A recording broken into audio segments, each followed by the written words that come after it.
Islam pertama kali tiba di Indonesia melalui jalur perdagangan antara abad ke-7 hingga ke-13 Masehi. Para pedagang Muslim dari Arab, Persia, dan India memainkan peran penting dalam membawa ajaran Islam.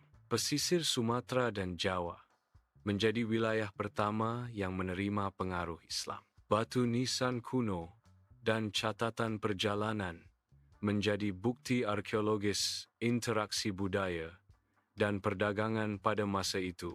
Kerajaan-kerajaan Islam seperti Samudra Pasai, Demak, dan Mataram berkembang pesat di Indonesia. Kerajaan-kerajaan ini menjadi pusat penting dalam penyebaran agama Islam.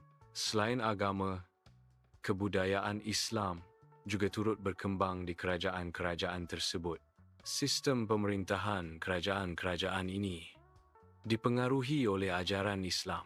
Hukum dan seni di kerajaan-kerajaan Islam juga terinspirasi dari ajaran Islam, menciptakan identitas budaya yang khas. Umat Islam memainkan peran penting dalam perjuangan kemerdekaan Indonesia.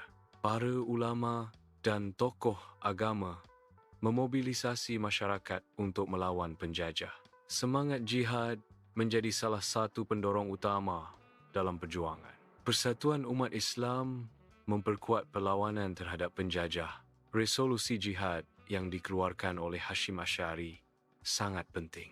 Resolusi jihad menjadi tonggak sejarah penting dalam perjuangan kemerdekaan.